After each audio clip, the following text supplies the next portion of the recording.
Hai hai hai, halo anak-anak semuanya. Selamat pagi, selamat beraktivitas. Tuhan Yesus memberkati. Nah anak-anak, bagaimana kabar kalian hari ini? Apakah semuanya masih bersemangat dan masih tetap sehat? Oke, nah anak-anak, hari ini kita akan belajar kembali ya, yaitu pembelajaran tematik. Kita masih di tema 4, subtema yang kedua, pembelajaran satu atau pembelajaran yang pertama yaitu pekerjaan di sekitarku. Nah anak-anak, kemarin kita sudah menyelesaikan subtema 1 di tema 4 dan kemarin kita juga sudah mengadakan ulangan harian. Nah, sekarang ya, Ibu Guru akan mengajak kita untuk belajar kembali di tema 4 subtema yang kedua, yaitu pembelajaran satu tentang pekerjaan di sekitarku. Nah, seperti biasa, sebelum kita memulai pembelajaran pada pagi hari ini, kita akan bersama-sama berdoa Bapa kami. Nah, perhatikan, Ibu Guru sudah menyiapkan doa teks Bapa kami di sini. Nah, sekarang sebelum kita memulai pembelajaran, marilah kita berdoa. Mari kita siapkan diri untuk berdoa. Mari kita angkat tanda kemenangan kita dalam nama Bapa dan Putra dan Roh Kudus. Amin. Bapa kami yang ada di surga, dimuliakanlah namamu. Datanglah kerajaanmu, jadilah kehendakmu di atas bumi seperti di dalam surga. Berilah kami rezeki pada hari ini dan ampunilah kesalahan kami, seperti kami pun mengampuni yang bersalah pada kami. Dan janganlah masukkan kami ke dalam percobaan, tetapi bebaskanlah kami dari yang jahat. Amin. Dalam nama Bapa dan Putra dan Roh Kudus. Amin. Nah, oke anak-anak, tadi kita sudah selesai berdoa.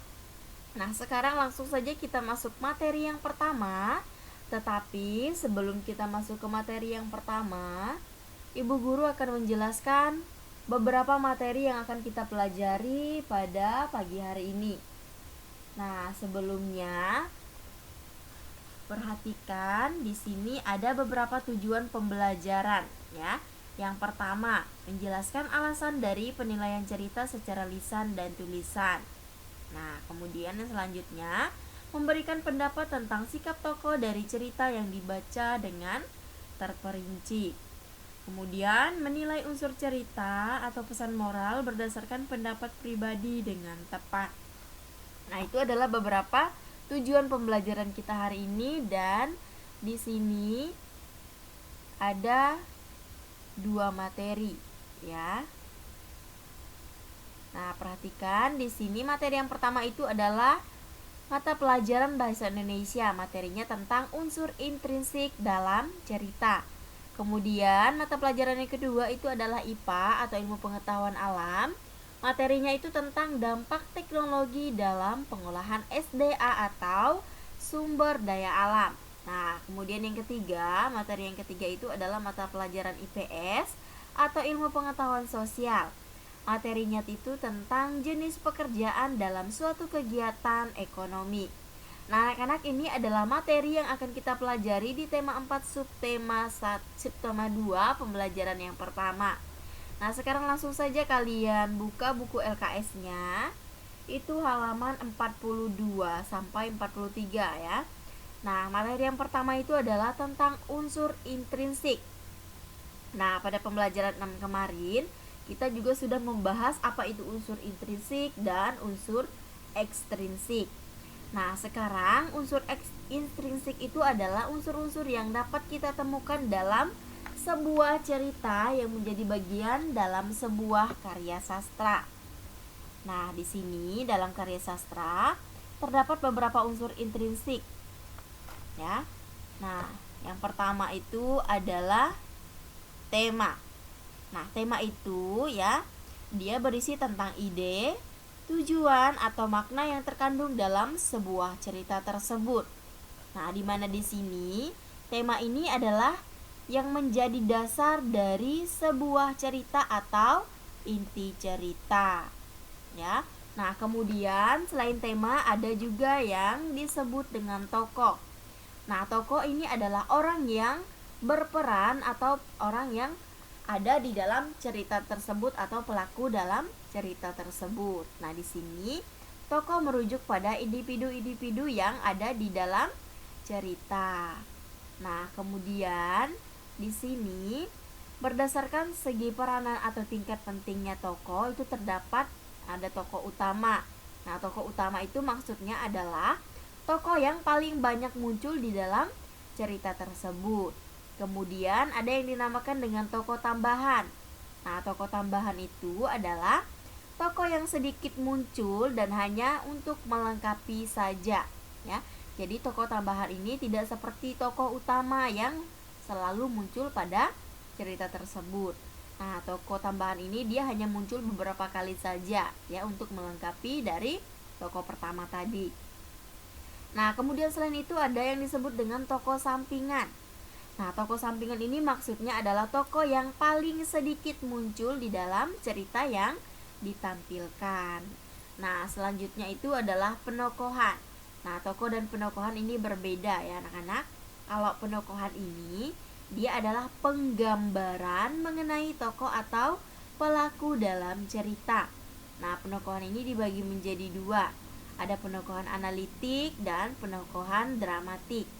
Yang dimaksud dengan penokohan analitik itu adalah penggambaran langsung pada tokoh atau pada orang yang ada dalam cerita tersebut. Jadi, kalau penokohan dramatik itu adalah penggambaran melalui tokoh lain yang atau hal yang berhubungan dengan tokoh tersebut. Nah, jadi di sini penokohan dramatik ini dia bisa diwakilkan oleh orang lain.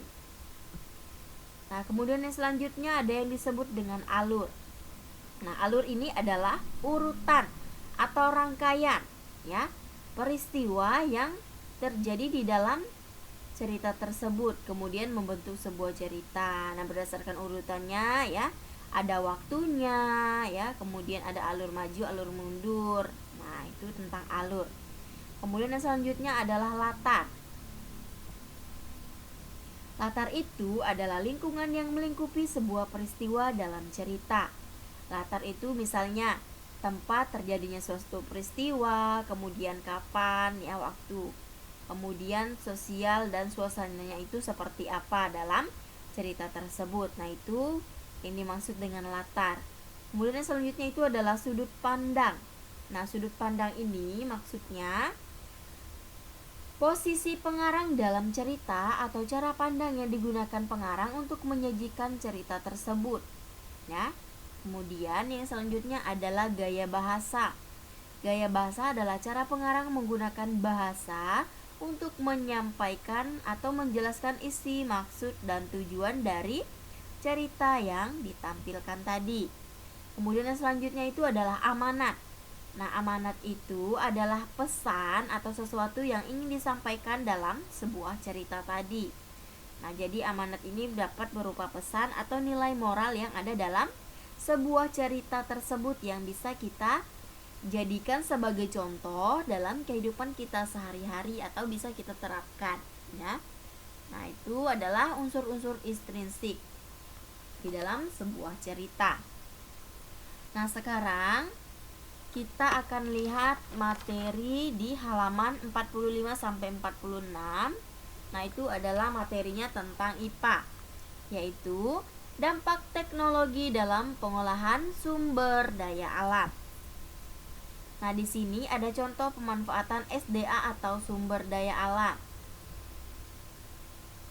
Yang pertama itu adalah minyak bumi. Nah, di sini anak-anak, minyak bumi ini merupakan sumber daya alam utama dalam memenuhi kebutuhan energi dunia. Ya, meskipun ketersediaannya sudah semakin menurun, ya, tapi minyak bumi ini sangat diperlukan oleh manusia untuk memenuhi kebutuhan energi dunia. Ya, jadi proses minyak bumi ini sangat memerlukan waktu yang cukup lama. Nah, bila kita lihat dalam kehidupan sehari-hari ya, hampir seluruh alat transportasi itu menggunakan bahan bakar, baik itu motor, kemudian mobil ya. Nah, itu pasti menggunakan bahan bakar. Nah, di sini anak-anak bisa perhatikan ya di halaman 45. Nah, itu ada gambar.